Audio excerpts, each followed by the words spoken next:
Bonjour, ici Jean Sinotte du studio Photomode à Québec. Aujourd'hui, je vous présente l'objectif Nikon Z14-30 mm d'ouverture 4 constante. Mais avant d'aller plus loin, bien, je veux revenir sur le nouveau firmware que Nikon vient de sortir pour les Z de série 2. Et juste pour vous faire un petit aparté, bien vraiment, ça travaille là, au point de vue là, de l'autofocus sur la reconnaissance des yeux. C'est vraiment génial. Auparavant, sur un plein pied, bien, on avait la boîte pour détecter le visage. Maintenant, on a vraiment les yeux qui sont détectés. Et je vous mets une photo ici que j'ai fait récemment avec le Z, justement, en très faible lumière. Écoutez, j'étais en pleine forêt, puis la tombée de la nuit, et je n'avais pas allumé les lampes pilotes. Je voyais absolument rien, et le boîtier a été capable de voir dans le noir et de même de reconnaître les yeux. Donc vraiment, là, je suis estomaqué par la qualité là, de la détection là, dans faible lumière du Z6 II. Pour revenir à la présentation de l'objectif, bien écoutez, je me cherchais un zoom grand angle qui serait vraiment efficace, léger également, puisque maintenant je suis passé totalement au sans miroir car j'ai vendu mon D850. Donc, le 14-30 mm a attiré mon attention. Il est d'ouverture fixe, comme je vous disais, de f4. Et il est petit. Donc, vraiment, bon, j'ai décidé de l'acquérir. Et aujourd'hui, je vous présente là, les différents tests et tout ça concernant cet objectif-là. Alors, qu'est-ce qui est inclus avec l'objectif? Bien entendu, on va avoir les bouchons avant et arrière. On va avoir également le parasoleil, donc on n'a pas à payer un surplus pour le parasoleil, il est inclus. Et également une espèce de pochette là, en tissu là, qui est désormais fournie avec les objectifs Nikon. L'autre chose également, je cherchais un objectif sur lequel je pouvais me servir du système de filtre Nissi, parce que lorsque je fais du paysage, bien, je suis un amateur de ces filtres-là, et je voulais être capable de conserver mon système V6. Vu que le diamètre du filtre est de 82 mm, bien, je pouvais conserver mon système de filtre sans avoir à changer pour un autre système ou des filtres plus grands. Donc, c'est un autre côté positif. Et je vais vous montrer des tests photos. Vraiment, là, je suis vraiment satisfait de cet objectif-là. Et on va passer aux spécifications de l'objectif comme tel. Comme je vous disais, on a une ouverture maximale de f4 avec une ouverture minimum de f22. C'est un diaphragme à 7 lamelles. Également, la mise au point est quand même très bonne au point de vue de la distance minimum, soit de 28 cm. Naturellement, la dimension du fil de 82 mm. Et comme je vous disais, bien, on va avoir un poids de 485 grammes, donc qui en fait un objectif vraiment léger. L'élément frontal est traité au fluorite, donc qui permet le repoussement des poussières et des gouttelettes d'eau. L'objectif est également tropicalisé, donc ça veut dire qu'on peut aller sous la pluie, la neige sans craindre, aucun problème. Et juste pour vous dire, lorsque je l'ai essayé là, dernièrement, je suis allé sous la neige et bon, il faut savoir que l'objectif, lorsqu'on le transporte, il est fermé, il y a une position fermée. Certains objectifs vont avoir un loquet pour le garder fermé. Celui-ci, c'est la position de la bague zoom. Donc, qu'est-ce qu'on a à faire? C'est tout simplement l'ouvrir, on entend un déclic et à ce moment-là, on va avoir accès à la bague zoom. Donc, moi, qu'est-ce que j'ai fait? C'est qu'il était plein de neige, je l'avais fermé et je l'avais réouvert. Ensuite, j'ai testé, j'ai nettoyé le baril ici, puis j'ai refermé et ouvrir et c'était sec. Donc, c'est vraiment bien construit, puis en tout cas, moi, j'ai vraiment aucun problème. Je vous mets également à l'écran les dimensions, comparativement également avec le 14-24 mm. Donc, on peut voir que le 14-30 lorsqu'il est fermé, est à 85 mm et à son plus longue extension est à 114 mm, alors que le 2.8 de 14-24 il va avoir une longueur de 124,5 mm et aussi plus lourd. Par contre, c'est quand même un très bon objectif. Moi, comme je vous disais, mon but maintenant avec la série Z, c'est vraiment d'avoir un boîtier petit et des objectifs le plus léger possible.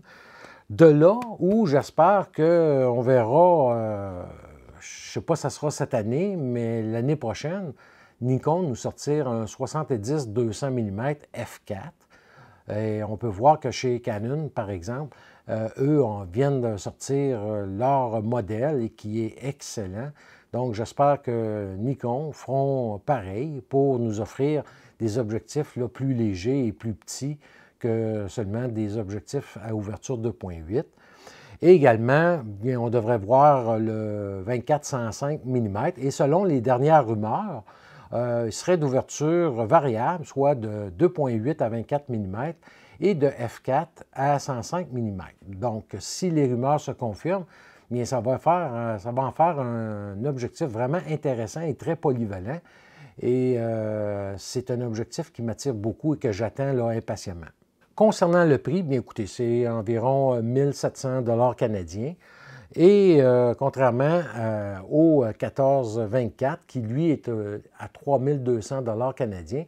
Et pour vous illustrer, bien écoutez, pour le prix du 14-24 mm, bien on pourrait se procurer, quelqu'un qui a besoin d'un objectif lumineux, bien se procurer le 14-30 mm ainsi que le 20 mm 1.8 qui est à 1400 $ et on arrive encore un peu en deçà du prix du 14-24 mm.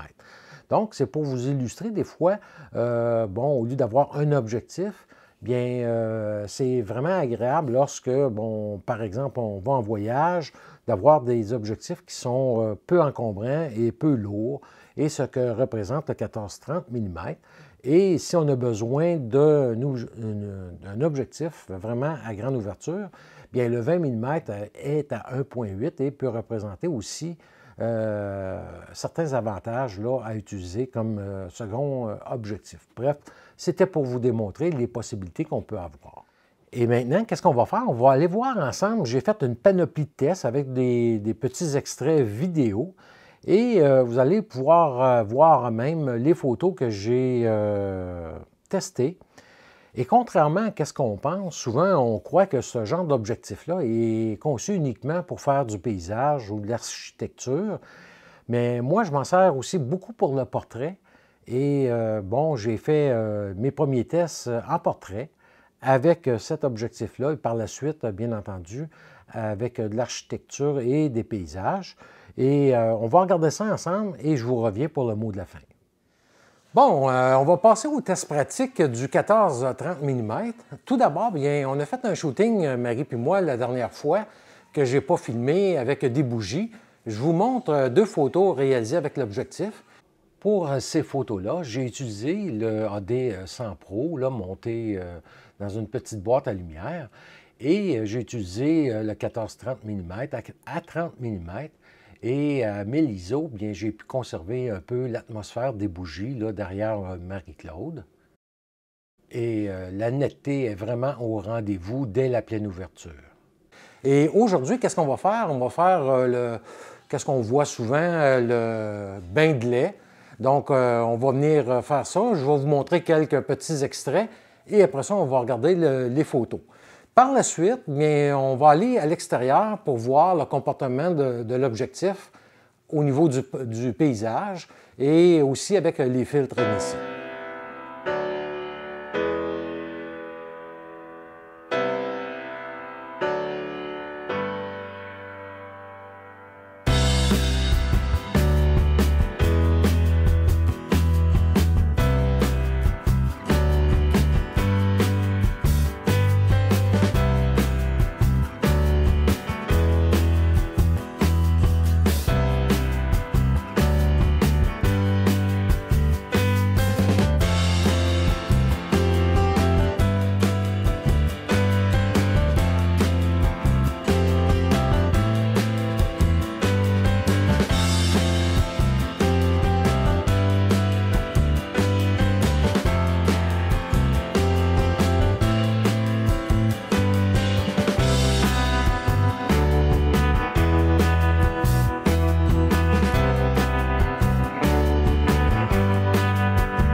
Maintenant, on va voir du côté pratique à l'extérieur. Je suis devant le Château Frontenac à Québec.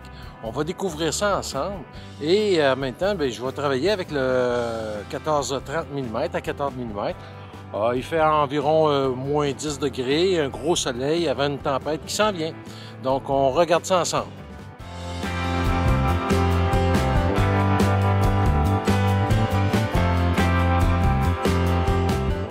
Ici, j'ai voulu tester le flare causé par l'objectif et on peut voir là, dans le cercle jaune un petit éclat de flare et qui est facilement retouchable avec Photoshop ou encore avec les logiciels Nikon.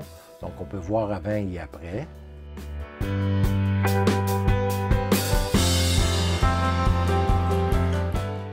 Ici, c'est pour vous démontrer qu'on peut corriger la déformation de l'objectif lorsqu'on est vraiment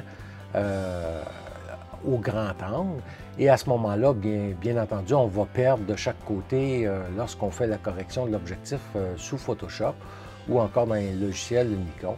Donc, lorsqu'on a ça en tête, on a à prendre un peu plus de recul et à ce moment-là, c'est facilement rattrapable là, dans les différents logiciels.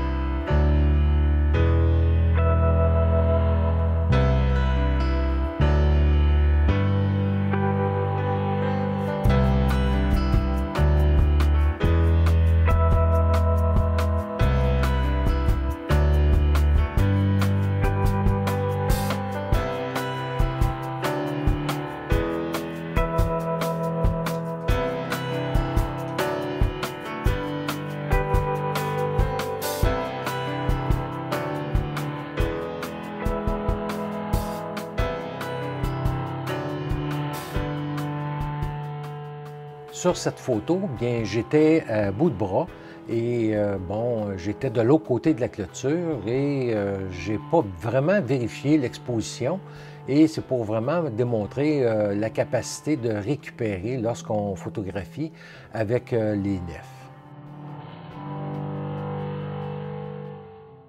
Bon, on se retrouve ici devant la basilique de Sainte-Anne. Puis, qu'est-ce que je vais faire? Je vais faire une coupe de photos à l'extérieur avec le 14-30. Et également, par la suite, on va aller à l'intérieur, vraiment essayer là, à pleine ouverture et à basse vitesse, là, toujours avec le Z6 II. Et aussi, je vais utiliser les filtres Nissi. Donc, j'ai monté le polarisant Nissi du système V6. Et ici, à l'extérieur, vu qu'on a un ciel qui est avec certains nuages, je vais prendre le polarisant et on va pouvoir voir avec le filtre rouge dans l'actualisation d'images en noir et blanc.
Alors, je me retrouve dans un parc dans la région du Lac-Beauport. Normalement, il y a des chutes en arrière de moi, mais à cause du froid qu'on a eu dernièrement, bon, les chutes sont gelées. Par contre, on va essayer les filtres Nissi avec le porte-filtre, toujours sur la 1430, afin de voir un petit peu comment le tout va sortir ici à l'arrière.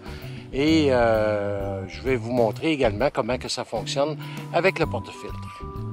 Donc ici pour celle de la photo, j'ai installé le V1 avec le polarisant ainsi qu'un ND1000 et un semi-dégradé neutre ND8 et je l'ai mis en angle pour épouser la forme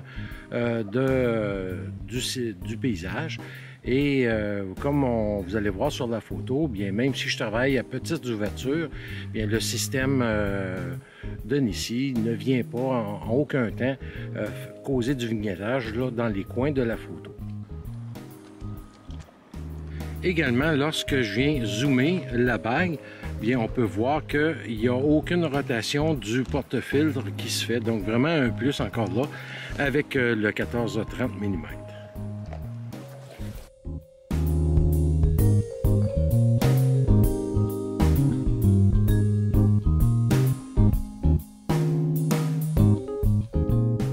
Donc le Nissi performe très bien sur le 1430 et vraiment c'est un plus lorsqu'on utilise ce genre de filtre-là comme moi et vraiment là, agréable à utiliser sans avoir peur qu'on vienne faire des vignettes dans les coins à petite ouverture. Pour ce qui est des points forts, bien comme je vous disais, on va avoir le poids et la dimension. Ensuite de ça, la plage de focale qui est vraiment excellente parce qu'on est habitué souvent à des 14, 24 mm, 15, 30 mm chez Tamron, par exemple. Celui-ci, on a 14-30 mm et le 14 mm bien, est vraiment génial de pouvoir l'avoir dans un si petit objectif qui permet l'installation de filtres devant. Parce que souvent, on va avoir l'élément frontal qui va être bombé, on ne peut pas installer de filtre, ou comme le dernier Nikon à ce moment-là, qui prend le parasoleil avec l'adapteur affilié à l'intérieur pour pouvoir mettre des filtres de bonne dimension quand même. Ceux-ci, bien, c'est de 82 mm, donc on des filtres qu'on retrouve n'importe où. Ensuite de ça, il va être tropicalisé. Pour ce qui est des images fantômes, c'est bien contrôlé. La vitesse de l'autofocus est vraiment excellente. Et peut-être un dernier point que je veux revenir aussi, c'est sûr, comme tous les objectifs Nikon maintenant, on a quand même la bague qui est programmable ici. Donc, comme je vous disais sur le 85 mm, bien, lorsque j'utilise le bouton plus-moins, bien, je suis capable de le transférer sur cette bague-là et on voit à l'écran tout de suite les réglages qu'on apporte, les corrections, et c'est vraiment génial. Donc oui, il est équipé de cette bague-là. Pour ce qui est des points négatifs, bien, je vous dirais, bon, on a le clic qui est en position fermée. Bon, je ne crois pas que ça va représenter un problème à long terme, mais c'est quand même nouveau, donc on verra avec l'usure comment que ça va tenir. Ensuite de ça, on a un peu de perte de netteté à 30 mm là, dans les coins. On a également du vignettage, mais encore là, comme vous avez vu, le vignettage est facilement corrigeable avec les logiciels soit de Nikon ou encore sur Photoshop ou Lightroom. Et également, bon, à 14 mm, dans les coins, c'est un peu mou, mais qui est vite corrigé lorsqu'on monte à 5.6. Pour ma part, bien, je me procure mon équipement photo chez L'Art Photo, situé à Saint-Jean-sur-Richelieu. Ça fait des années que je fais affaire là. Bientôt, ils vont changer de local. Ils s'en vont à 2 pas du local présent. Et comme je vous dis, bien écoutez, L'Art Photo ne sont jamais plus loin que le bout de votre clavier ou du téléphone. On peut les contacter si vous demeurez loin et on vous envoie ça par la poste. Il n'y a aucun problème pour ce qui est de se procurer de l'équipement. Et le service est impeccable, même si vous n'êtes pas de la région.